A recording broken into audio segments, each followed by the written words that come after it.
So welcome everyone. My name is Landon Rank. I'm the Associate Director with SB Act, and we are working with the City of Goleta to host these monthly Goleta Regional Action Plan meetings to address the impact of homelessness. And I'm joined here by Chuck Flax. Do you want to introduce yourself? Sure. Chuck Flax. I'm the homelessness services coordinator for the city of Goleta. And then obviously Mayor Perotti. Needs no introduction, but do you want to say anything anyway? Welcome, everyone. And then we also have with us for the first time, Joanne Plummer. Do you want to introduce yourself? Yes, thank you so much. My name is Joanne Plummer, and I am with the City of Goleta. I have been with the city for the last 8 years, but am in a new position as the Neighborhood Services Director. This is my second week, so I'm getting all caught up on everything that I need to know. That's great. So by week 2, you already know pretty much everything, Oh, right? absolutely. I got it all.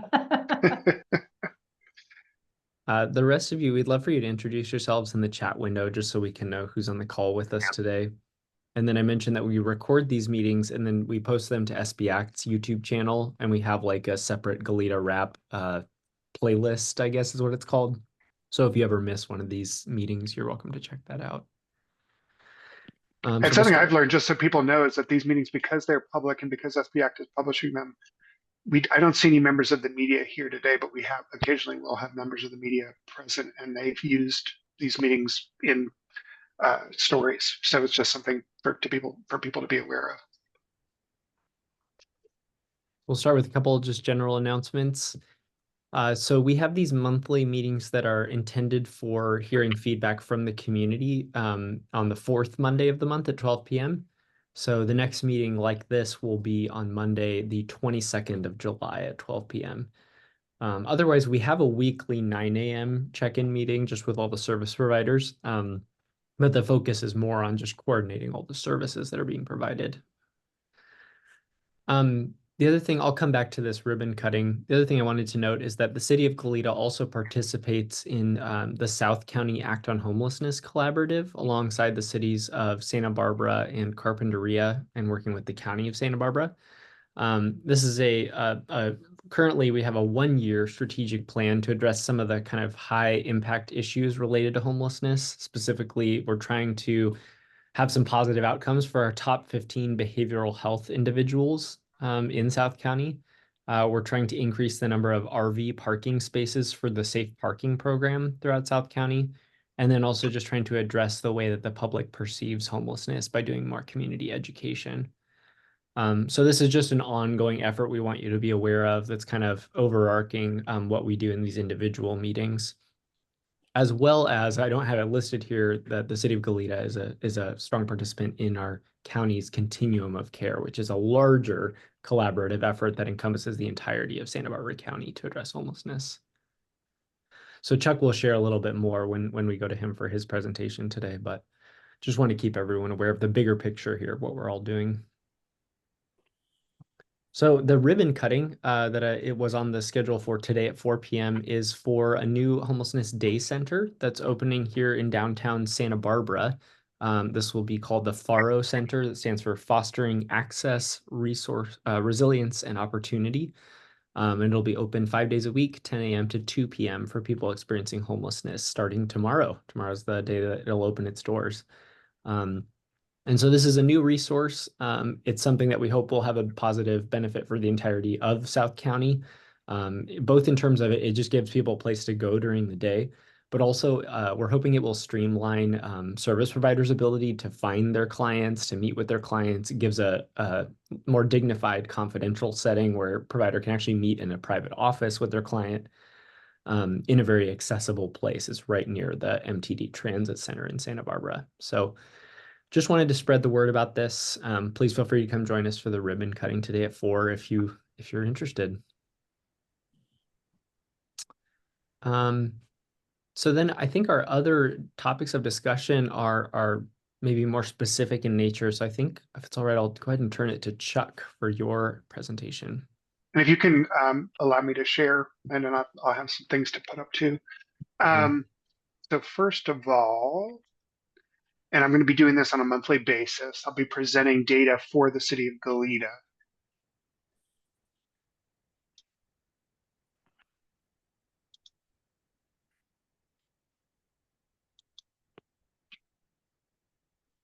Can people see this? Yes. Just make this a little bit. There we go. Oh, now I can't. Oh, there we go. Okay, can you see it or not? It did Yes, we something strange. can. Okay.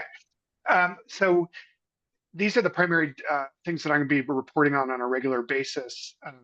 As you can see, and I'm doing on a monthly basis, you can see that we have ongoing outreach efforts, and I'll talk specifically about them. But you see that it kind of ebbs and flows in terms of new people that we've encountered. Similarly with housing, you can see that like in February and in May, that's when Buena Tierra, which is the Super 8 permanent supportive housing project, in different phases of move-in. So that's where we got some big bumps in people getting housed in the course of these few months here in Goleta. Overall, the kind of snapshot for May is that we have 196 people in Goleta who've been identified through the by name list as homeless. 112 are in encampments, 57 are in shelter, and 27 are living in vehicles. And that's a combination of reporting from outreach and information that I've taken from the homelessness management information system. And then over the course of the fiscal years, you can see that we've really been steadily growing in both our ability to identify homeless people and also to place them. And the good news is that in general, we're staying pretty good in terms of keeping people housed or putting people into housing and at the same time tracking people as they enter the system. This is different than what the county has been reporting, where they're really struggling because there are far more people identified as homeless than there's room for people in housing.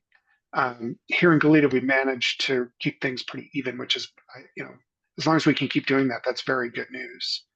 Okay, let me move to. I'm going to move to a map of where encampments are in Goleta.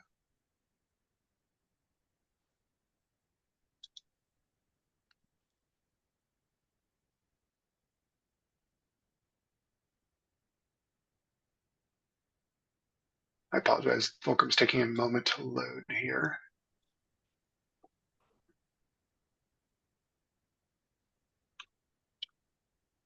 Share my screen here.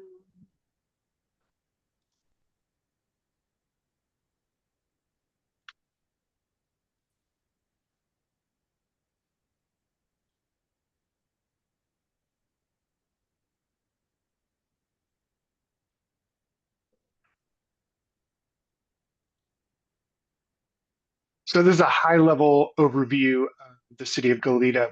These map points are actually confidential, so I don't want to hover over them and give people details that they probably shouldn't have. But you can see these red lines are actually the boundaries of the county's encampment relief program, their first round of encampment relief. And it's along the transit corridor of Union Pacific and Highway 101. And you can see that even though we've been very successful at getting people to relocate from those encampments, there's still quite a few encampments in that corridor. All told, we've identified 24 current encampments in Goleta. That's down from I don't remember the exact number when we got started, but I think it was more in the neighborhood of 80 or 90 encampments total, maybe more. So there's been a very strong effort on the part of all of our providers to get people out of their encampments. But because of a shortage of housing and a whole host of other issues that we can talk about, there's still a persistence of encampments in Goleta. And that leads me to my next point. So I'll stop sharing and just talk directly to you all. Basically, we continue in Goleta to have a host of services for homeless people that we're doing concurrently. So TURF 1, which was the encampment relief program where those red lines were, has been completed. So CityNet, which is the City of Goleta's primary outreach partner, has transitioned all of those people that they were working with under SURF 1 into the Goleta program. So we now have, you know, from my perspective, nothing really has changed, but from a kind of accounting standpoint and homelessness management information system, it means that CityNet now has transitioned all those people into their program. And Al Ortiz is here, to address any questions that you might have about that program. In addition, we have SURF 2, which is the county program that they got funding from the state for, that is focused on creeks and waterways. So some of those encampments that you saw are considered part of that program. And Good Samaritan, so we have Fernando here, Rachel, who are working on the Good Samaritan SURF 2 program. That's an intensive program that includes mental health resources, and has been really successful at getting people into shelter, which I'll get to. And so that's been ongoing. They've really been, they've had an amazing success rate at engaging people, enrolling them here in in the Goleta area, and getting them into shelter. In addition, we really benefit from a lot of resources. The ARPA program, which was under COVID, still continues, and we have several providers here from Good Samaritan who are doing outreach under the ARPA program, and quite a few of our folks in Goleta are benefiting from that directly as well. Finally, the people living in vehicles in Goleta are benefiting from yet another grant that came to the county, called SURF 3. This is the encampment relief program focused on people living in vehicles, and that's gearing up as we speak. New Beginnings is hiring dozens of new people to do outreach, to do housing navigation, to do counseling and support, alcohol and drug treatment, and ultimately to get people into permanent housing. And that program includes a hefty dose of rent support, to get people actually in, first and last month's rent, and even connect them with additional rental income through rapid rehousing and through what used to be called Section 8, to get people rental support. So we're hoping to see at least anywhere between 10 and 20 people here in Goleta just getting housed by that program alone over the next couple of years. So that's the partnership with New Beginnings. They couldn't make the call today, but they're active partners, and we're going to see more of them as that program ramps up. A couple of other updates. So we have a lot more people in interim housing or shelter than we used to. La Posada currently houses 23 people that have direct connection to Goleta. That's the tiny homes project on Hollister Avenue. It's operated also by Good Samaritan. It was developed by New Beginnings. I believe it's 80 units, 40 of which are for chronically homeless people, and 40 are for people connected to the behavioral wellness mental health services program. They've got the 40 units already rented, or not rented, but people living in the 40 units. And then behavioral wellness is gradually placing people into the other 40 at La Posada. And as I mentioned, 23 people come from Goleta. And then Hedges House of Hope is a quasi-congregate. I mean, there are quite a few. Most people are in rooms of one or two other people, or I think there might be some 3 or 4 groups. But anyway, it's not exactly congregate housing. It's not like a typical shelter. And that's operated in Isla Vista by Good Samaritan. They transition people to alcohol and drug treatment, to mental health treatment, and into permanent housing. And we have 24 people connected to Hedges, or connected to Goleta at Hedges currently. Many of those people that moved into Buena Tierra came from Hedges. So that's been a very successful transition program, getting people into housing. We continue to have 2 shelter beds at Path downtown. And there've been 2 men who've been living at Path now for a number of months, which is, it's a good sign. They're being case managed effectively, I think, by CityNet and also by the Path staff. And then finally, Buena Tierra, in terms of the permanent housing options for our residents in Goleta, has been really successful at renting up. I believe they're completely leased. Many of those people come from the connections with the city of Goleta, and now that they're living on Fairview and Hollister, they're all residents of the city of Goleta. So they're permanent supportive housing residents. They are no longer homeless. And it's really an exciting project. We're hoping for a grand opening celebration of that project in August, where the governor has been invited. I think the plans are to have the governor here. So correct me if I'm wrong, Glenn. I think that's sometime around August. I want to say 15th. Is that? I think the plan is August 15th. Let me look up the Yeah. time. Yeah. And then some exciting new developments. Heritage Ridge has broken ground, and Heritage Ridge eventually will have 100 units for very low income people with special needs. And that means that quite a few of our currently homeless people in Goleta will be eligible to move into the Heritage Ridge project. I have contacted the Housing Authority. I don't yet have a date as to when they expect that to open, that Housing Authority portion.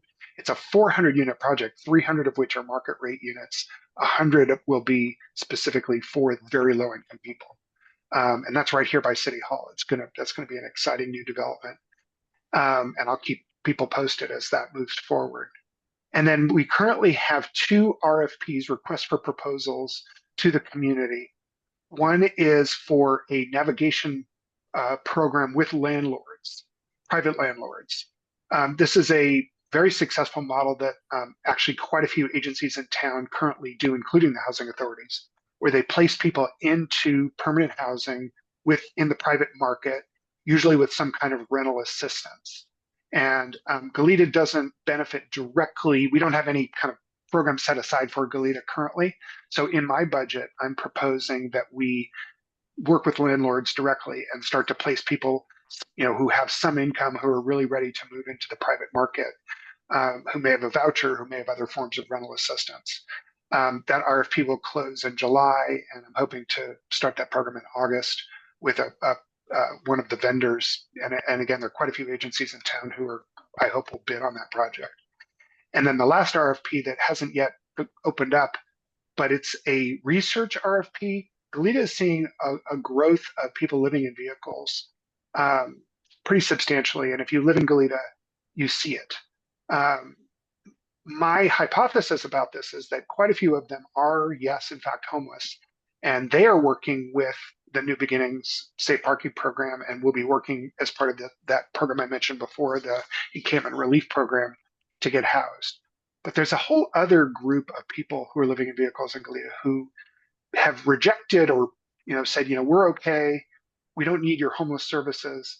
And I'd like to find out who those people are and what their needs are in order to benefit, so that the city of Goleta can plan for what I suspect will be a growing population of people who are choosing to live in vehicles.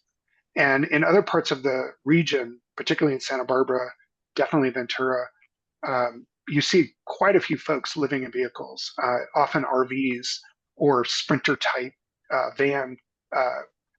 vans. And increasingly, we're trying not to have them park in just public areas because of impacts to the neighborhood. That our public streets are really not designed to be lived on. So the hope is that we can figure out an array of services and supports to help people take advantage of things so that they're not just parking on our public streets. And you'll hear more about that in the future as well.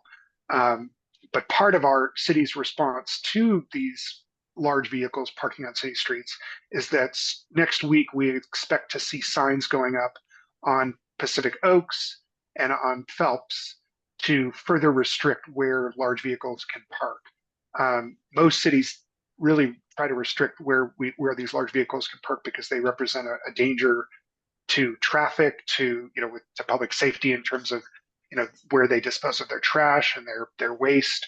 And so we're really we're trying to discourage people from parking just wherever they want. And in response to the public's concerns, the council has declared those 2 areas off limits for large vehicles. And so we'll be seeing those signs going up next week. That's my report. I don't know if people have any questions for me specifically. Happy to take them. Okay. I Back to did you, put the Landon. tentative, yeah, I put the tentative ribbon cutting for Buena Tierra in the chat window, but I don't think they've sent out a formal invite link yet, so we can share that when it comes up. So let's start with our updates from all of our outreach teams, and then we'll open it up for community questions and concerns. So let's start with our Good Samaritan American Rescue Plan team, who does outreach throughout the city of Goleta. Yeah, hi, this is Tim with ARPA Outreach. Last week we spoke about a fulcrum ping that you guys requested that I go and look for, and I had a difficult time trying to find that area to get to behind the old drive-in theater. But after a little guidance from Todd Johnson, I was able to find the ping, and the encampment was cleared. We're able to update a few other fulcrum pings out there in Ivy and Goleta area. And I was able to get a hedges referral greenlit on last Tuesday's meeting. So I'm working on that. And as far as Goleta and IV, those are the updates I have. Thank you. Thank you, Tim. And then let's go to the Good Samaritan team focused on the waterways, the surf team. Hi, can you guys hear me? Yes. Yes. Okay, great. So this is Fernando with SERP2. Last week we were able to make 2 shelter referrals to Hedges House of Hope. We also spent a lot of time supporting our clients last week, like every day in court hearings that they had. So a lot of our time was taken up by that. We were able to get 2 people dock ready in Goleta. And then one client of ours, they're currently Tage Youth, and I believe they have an appointment for permanent housing at this moment. That's great. Thank you, Fernando. Let's go to our CityNet team. I see Al and Alan. Hi, this is Ellen with CityNet, the Goleta team. Last week we enrolled 3 new people, so we're just working on getting them started, figuring out what they've been applied to in terms of housing and stuff like that. Those are all people that were out by the tracks. We were out this morning around like 8 a.m. driving around Goleta looking for people, flying signs just to touch base. There's definitely been an increase by the marketplace. And we'll be back out again in Goleta this afternoon before the opening at 4. Just continuing to see influxes of new individuals that we're getting started with, and also some people that have returned to homelessness from housing this week. That's for me. Thank you, Ellen. All right. And then, as Chuck said, New Beginnings couldn't be with us this afternoon. Let's go to Deputy Warden. I have no updates in particular other than I've already started working with New Beginnings and Cora in particular on some people that are living in their vehicles. So that's been great already so far. That's the only update I really have. Excellent. Thank you. Yep. All right. So I think that's it for our outreach providers. So why don't we go ahead and we'll open it up for community members to share questions or concerns.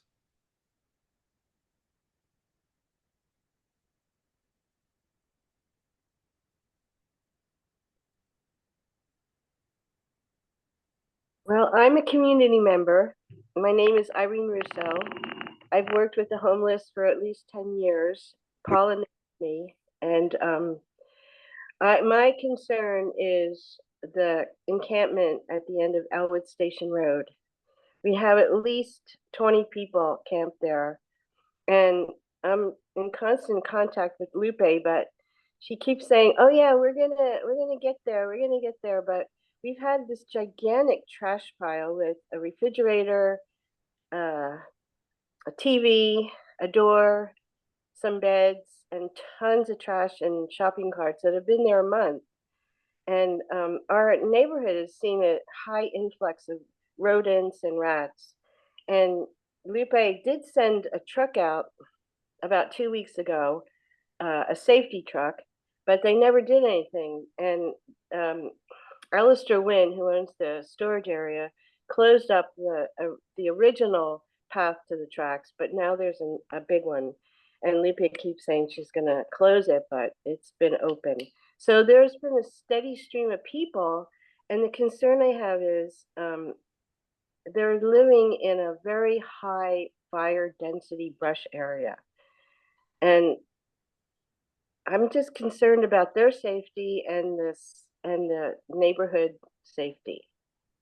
I'm not concerned about the neighborhood safety because of them, but I'm concerned about the increasing population of the encampment on the tracks. And it doesn't seem like anybody does anything.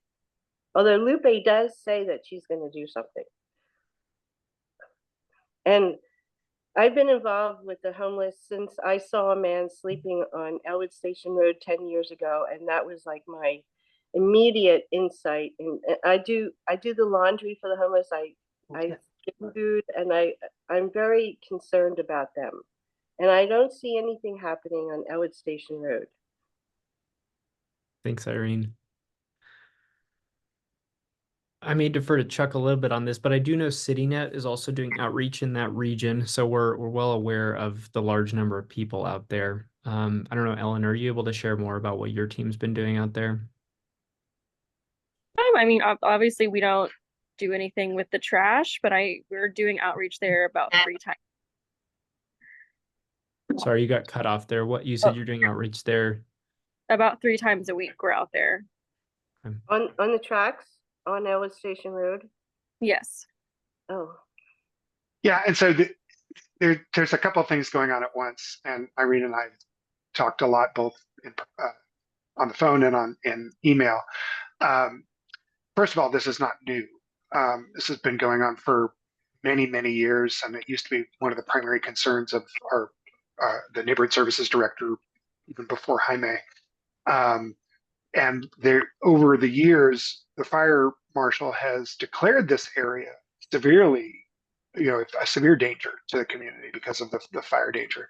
And I mean, it used to be worse. There were more kind of solid encampments with wood structures and open fire pits and tanks and propane tanks and I mean it was worse than it currently is.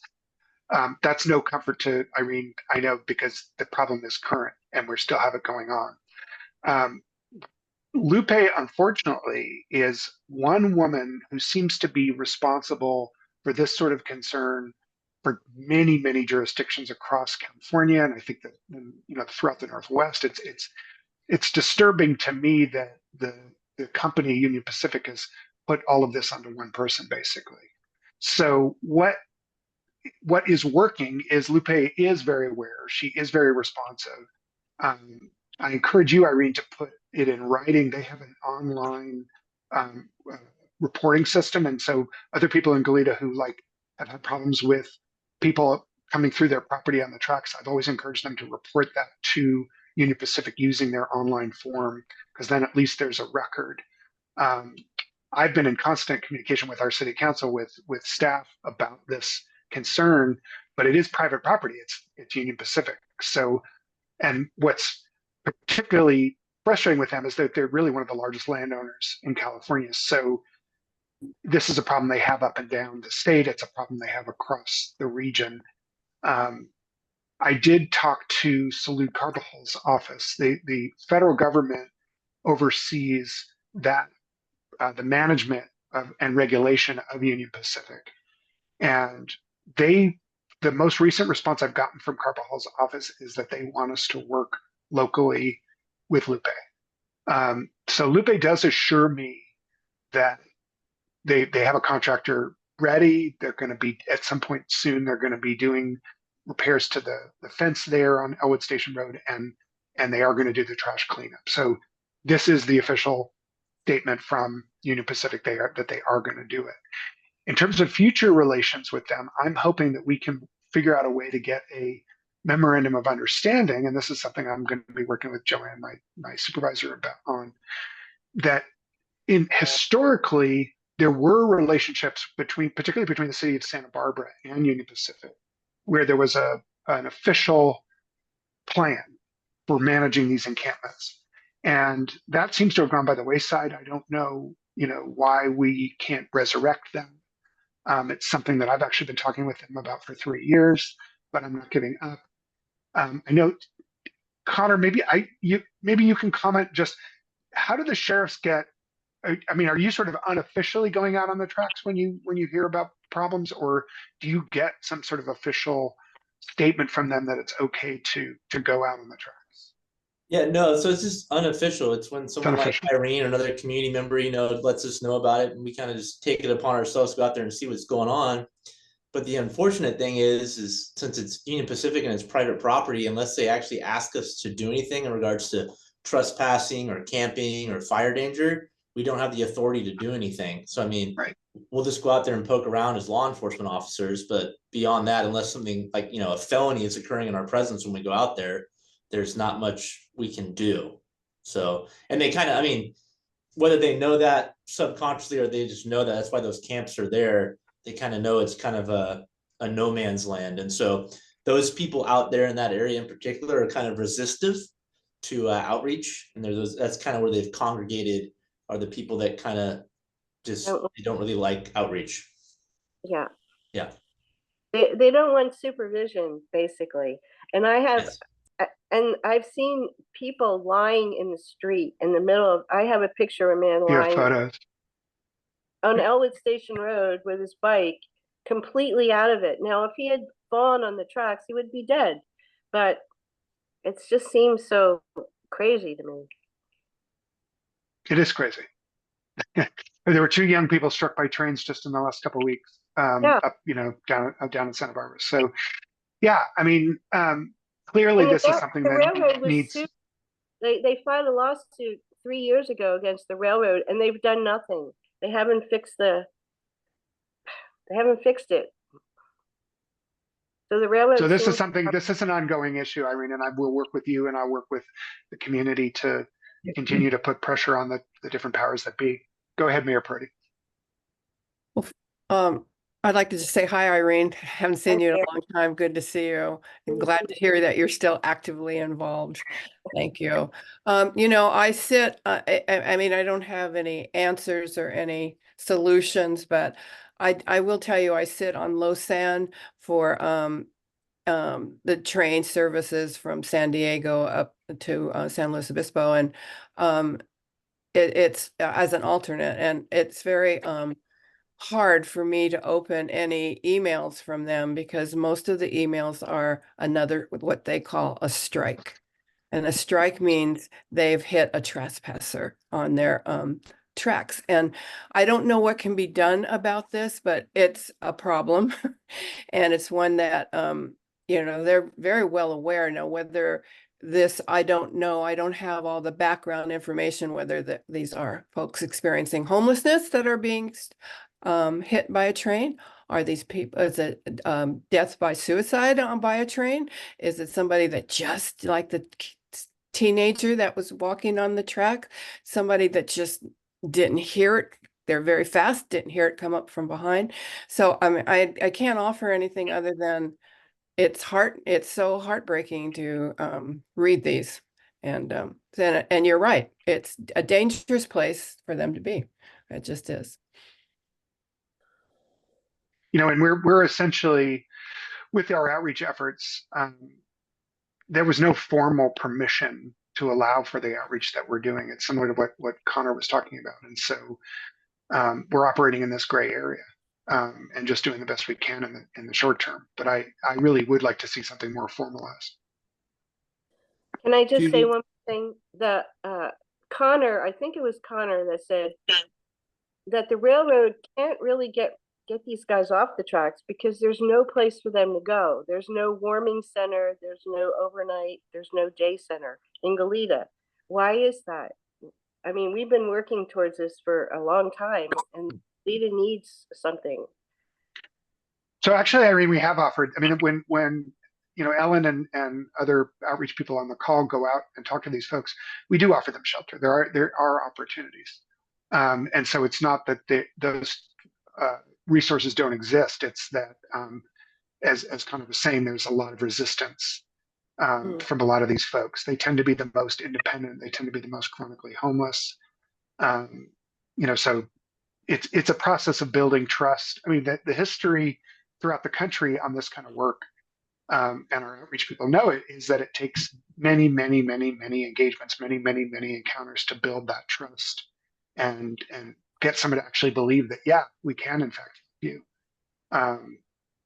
And I don't know the exact numbers, but there were dozens and dozens of people from Goleta who were moved off the tracks over the last 2 years and placed in different interim housing, placed in permanent housing. So we've had some success. And I think just keeping at it, being persistent about it, is the plan. I saw a woman pushing a baby stroller onto the tracks through that opening. It just about broke my heart. Hello, Irene. Well, first off, I just wanted to thank you. My name is Al Ortiz with CityNet. And so I just wanted to introduce myself and then just Al in that we do have staff and team members, and we have now Saul in that area. And in the future, we're looking to put additional staffing in that area. And that's talks that Chuck and I have already had conversation about. But first off, I want to thank you for the support and the things that you do for our unhoused population. But I just wanted to just let you know that we are out there, like Alan said, minimum 3 times a week to offer these individuals. We're very close, very familiar with many of them that you're talking about.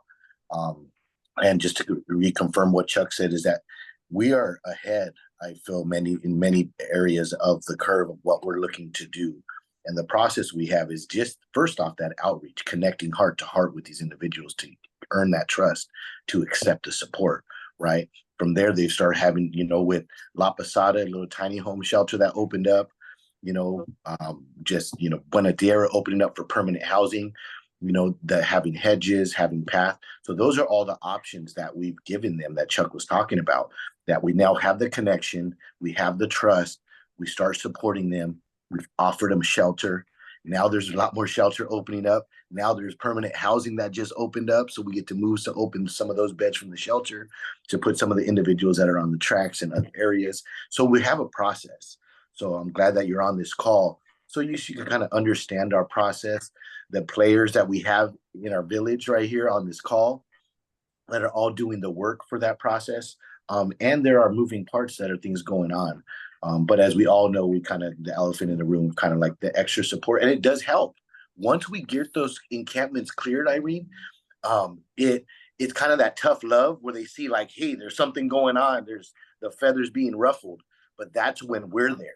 That's when we're there to support them, to let them know, like, now's the time. Let's go take advantage of these offers, these opportunities. We don't want you to have to continue going through this because it's traumatizing, right? They start coming in there and moving their stuff, they're trashing it. So we're not looking for, we're looking for the one time, Irene, that they're willing to say yes, but I wanted to let you know that the work is being done and we are in your area. And please reach out to me if you ever need any support or anything like that. Or like I said, just being able to know that Alan and our team and myself and Chuck and all of us are available for this. And we are looking to come up with some more solutions. Okay. So thank you very much. I just wanted to introduce myself. Thank you. And then Judy, did you have your hand up? Yes. I want to congratulate the city of Goleta for Buena Tierra and how it seems to be working well. And I know several people who are there and very happy with it. And originally felt, a certain person originally felt like, oh, this is just another homeless shelter sort of thing, and people label me, but now has the attitude that this is a gated community that I'm have freedom in and to live my life, and it's much appreciated. Thank you, Judy. We don't have anyone from the Housing Authority on the call with us today, but we'll pass that along with them. But it is definitely a community effort. I know Good Samaritan is working there as well. Other questions or concerns from the community?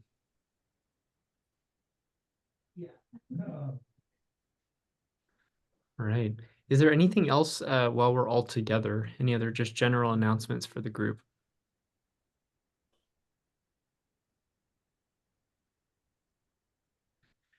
Well, just a reminder, our next community concerns meeting, as I said, will be Monday, July 22nd at 12 p.m. But for our service providers, our regularly scheduled meeting will be back on next week at 9 a.m. on Monday. So we'll plan to see you then. And I hope to see some of you at the ribbon cutting this afternoon. Otherwise, I hope the rest of you have a great day. Stay cool. Thanks, Thanks, everybody. everyone. Thank Have a you. good Thank you, everyone. Bye-bye. Thank you. Bye-bye.